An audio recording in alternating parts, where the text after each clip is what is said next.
Roch the wind and the clear day's dawn, laws the clouds, he'll start gaudy out the bay. But there's ne'er not a roch wind blowing through the great glen o' the wild the day. It's a thought that would gather rodents or the rogues that gang gallus fresh and gay.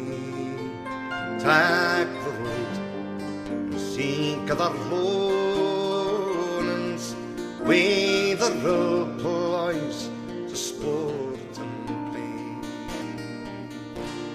Hello, this is the 39th episode of the For All That podcast, and this time I'm joined by all of the people from the Mayor Nora Rockwind website. It's Callan, Amy, and Rory. How's it going? Yeah, good. Great, thanks. Good, yeah. Hi. And our special guest this week is also Vladimir Putin, who's been flown in. No, it isn't. We'll come to that later. But first, I'd like to ask you all about the site. What's the inspiration for the site, and what it is that you hope to achieve with it? I don't know who'd like to come in on that. Well, I reckon Callan and Amy might want to take that first because they courteously invited me to join a wee bit after starting it up. Okay, well, I suppose part of the inspiration was to be a bit of an inspiration for those not really inspired by much of what the current independence debate contained. And I suppose some of it came from, frankly, a more left-wing, more Labour-orientated, more class-based analysis of what ought to be happening in the campaign. Some of that is about talking about working class issues, which is not something common in the Scottish Parliament, where obviously the fact these policies aren't devolved, the likes of wages and working contracts aren't devolved, so it means it's excluded from a lot of Scottish political discussion. But I suppose for me, part of it is to say these are some of the key issues that need to be discussed, because if we're talking about transferring powers of work rights and wages and so on, then that ought to be at the heart of the discussion, and also is most important and pertinent to a lot of working people.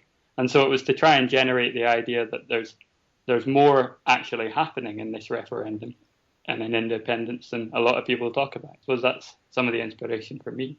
So how's it been going? Have you had a lot of positive reaction? We've got quite an entertaining little reviews section in the About page. We had some great reactions. There's often a remarkable number of articles end up with me and Pat Kane having a bit of an argument. And he's always been very positive about us, as has Lesley Riddoch recently said some nice things. She had quite a funny analogy of us wandering out into no man's land between two warring armies and everyone looking at us very confused. And the reaction's generally been quite good. There's the occasional person who has seemed quite upset by our more radical leanings. What was it? It was like being harangued by a keelie Lenin. Was one of my favourites. It's been pretty good so far, though. I like to think we've provoked some new perspectives on things for some people. And hopefully preempted much of the Labour discussion that's going to happen over the next few months as well. Yeah. So what do you think's actually going wrong with the debate? I think one thing that Rockwind offers is a proper criticism of the SNP for people who aren't interested in the sort of policy vision and social policies the SNP offer. And so Rockwind's able to openly criticise the SNP in a way that a lot of the other pro-independence left groups have been unwilling to do. And I think our perspective is that groups like Radical Independence or Commonweal have moved over closer to the SNP than they really should be, as they're meant to be radical and critical groups. Why do you think they're doing that strategically? Possibly because they believe they can get more power with a party that's clearly quite popular and probably has a huge potential of being in government for a long time after the referendum. You do think that this centrist kind of movement is a mistake? You'd like to see more radical ideas. So are you speaking much with the Radical Independence campaign or involved with them? I think we've all been variously involved at different points, but we're also critical of the Radical Independence campaign. I suppose I think that its movement towards Commonweal is not as radical as it set out to be, and it could be more of a campaign of working people's voices, and it could be more involved with trade unions and with getting real power to working people rather than pursuing Commonweal Scandinavian social policies. I suppose the argument against that would be, just to be devil's advocate for a minute. I suppose the argument against this would be that you don't want to frighten the horses, and they've kind of produced an idea where voting for independence will allow us to change things, but we don't seem to want to change too much in the short term. So do you think that's a loser rather than a winner? Well, one of the issues is obviously going back to your point about why these people are going towards the SNP is because initially, for the last 30 years or so, the SNP has been seen as the vehicle for Scottish independence. And yet now we're seeing, as Callan said, we're seeing a need to appeal to Labour values, Labour voters, and obviously the traditional constituency of the Labour Party, many of whom, of course, are still loyal to the Labour Party and still vote Labour. And the trouble with things like the Commonweal and with radical independence moving towards the Commonweal and the Commonweal leaving itself open to appropriation by the SNP is that the SNP just isn't the kind of party that's going to either win the referendum from a strategic perspective by itself, nor is it the kind of party that's going to pursue Labour values and act in the interests of working people after independence wins. What would you like to see happen in an independent Scotland, is the first part, and do you think that will sell to the public? Well, if I can start on the strategic angle, given what we've said about the SNP and our obvious disapproval of elements of it, I suppose we want for the SNP to lose and for the Labour Party to win the election in 2016. And on that basis, also to develop a manifesto or a set of goals for the Labour Party to use the new powers of independence to greater effect, basically to transform the economy from the bottom up, rather than the kind of top-down social democratic transformation that the SNP are so fond of.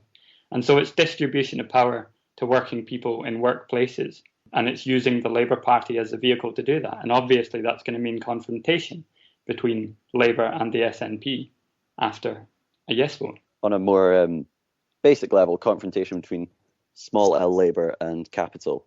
So rather than this kind of, again, the way that the Commonweal sells it is that we can do all these things and achieve a fair society by bringing all these different groups in, and the enemy to all these other groups is kind of outside of Scotland. It sits in Westminster and so on. It's abstract ideologies like neoliberalism, whereas we would say that the enemy is within, in a sense. The enemy is capital, and we're seeking a slightly more antagonistic route, which we don't think the SNP are going to pursue, but which the Labour Party can. I'd say I'm not convinced exactly. 'Cause, I mean, if you look at modern Labour, I don't see any kind of left-wing or social, any kind of progressive element in it at all. It's just, neoliberal capitalism with another suit on. I can't see it. I can't see how the Labour Party could be transformed into that vehicle. From what you're describing, it seems to me that the Green Party would maybe be more of a vehicle for that. Although, I suppose you could say that that's not likely to lead to any electoral victories anytime soon. I think part of the problem is the idea that the SNP, after independence, if it remains in a very powerful position, will sort of set the agenda and it will set the terms of independence. And the only party that has a reasonable chance of challenging that at the moment is the Labour Party, because it's the only one with a large enough place in the Scottish Parliament. So at least in the short term, the Labour Party is the most possible party to use as a leftist party. And there's also the fact that there are links with the trade unions in the Scottish Labour Party, that it would be very difficult to start to form links with the trade unions and another left party quick enough so that independence could work well for working people in the first sort of 5 to 10 years. What about the Scottish Socialist Party?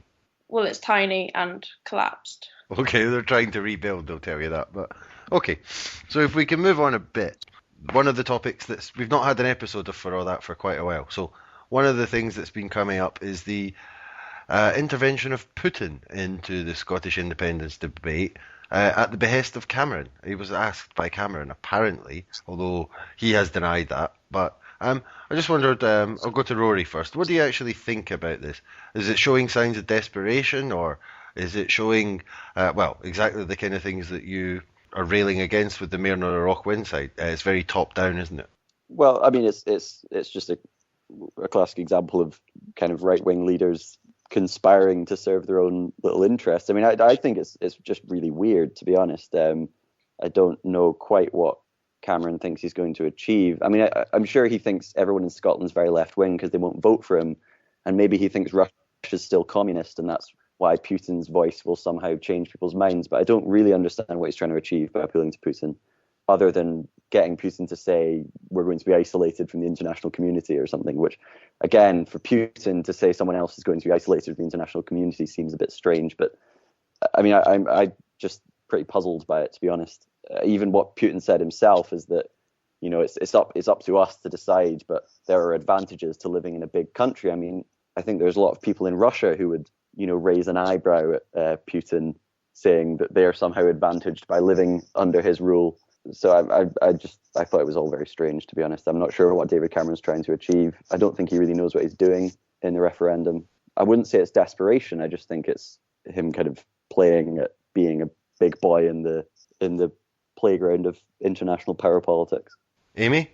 I think that the reaction to Putin in Scotland was a bit juvenile, in the sense that people seemed quite excited by the idea, and they seemed to think that it was very amusing that the sort of bad man of international politics had been invited into this debate, and perhaps people weren't mature enough or critical enough to understand that there are some pretty important power politics going on here, that Putin is an oppressive leader, and that we should be more critical and put across what Scotland would actually be like on an international stage in this time before the referendum, by being quite clear what we think of these leaders. And Callan, did you have any thoughts on the Putin story? Well, I suppose it's in some ways sad that we haven't had the kind of satire, the outpouring of satire against those leaders that might emerge in the coming year. And I suppose maybe there once was a time when these great leaders would be completely lampooned in a very serious as well as a kind of comical way. My feeling is that figures like Cameron, and by implication the ones he associates himself with, will become much more of a kind of personal target. And it means that when they draw on these sort of international figures, they'll just look even more desperate. So I don't think it's done them much good. I think Amy's right that the response has been kind of amused rather than concerned, but I think it could end up backfiring even more for these British leaders if they insist on bringing these other characters into the debate.